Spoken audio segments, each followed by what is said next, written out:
नमस्कार भक्तांनो. आज आपण स्वामी समर्थांच्या अशा अद्भुत चमत्काराची कथा ऐकणार आहोत, जी ऐकल्यानंतर मन श्रद्धेने भरून येते.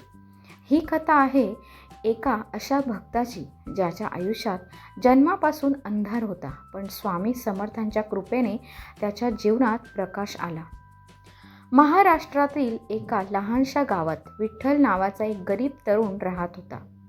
तो जन्मताच अंध होता. त्याने कधी सूर्य पाहिला नव्हता, कधी फुलांचे रंग पाहिले नव्हते, कधी आईचा चेहरा पाहिला नव्हता. पण त्याच्या मनात मात्र एकच तेज होतं, स्वामी समर्थांची अखंड भक्ती. तो रोज सकाळी उठून आपल्या झोपडीसमोर बसायचा, स्वामींचं नाव जपायचा आणि मनात म्हणायचा, स्वामी, मला डोळे नाहीत, पण तुमच्यावर पूर्ण विश्वास आहे. गावातील लोक त्याला मदत करायचे, पण काही वेळा त्याची थट्टाही करायचे. देवाचं नाव घेऊन काय उपयोग, तुला डोळे तर मिळणार नाहीत, असं काही जण म्हणायचे. पण विठ्ठल शांतपणे हसायचा आणि म्हणायचा, देव मला पाहतो एवढं पुरेसं आहे. एके दिवशी गावात एक संत आले.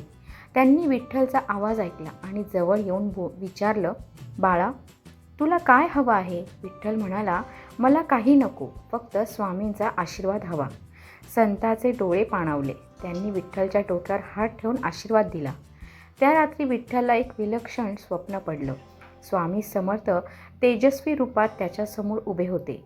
स्वामी म्हणाले, उद्या सकाळी मंदिरात ये, तुझी श्रद्धा आम्ही स्वीकारली आहे. विठ्ठलची झोप उडाली. मन आनंदाने भरून आलं. सकाळी गावकऱ्यांनी विठ्ठलला मंदिरात नेलं. तो स्वामींच्या मूर्तीसमोर बसून रडू लागला. त्याने मनापासून प्रार्थना केली. तेवढ्यात पुजाऱ्याने चरणामृताचे काही थेंब त्याच्या डोळ्यांवर टाकले. अचानक विठ्ठलला डोळ्यात थोडी जळजळ जाणवली. नंतर हलकासा प्रकाश दिसू लागला. हळूहळू आकृती स्पष्ट होऊ लागल्या आणि काही क्षणातच त्याने पहिल्यांदा जग पाहिलं.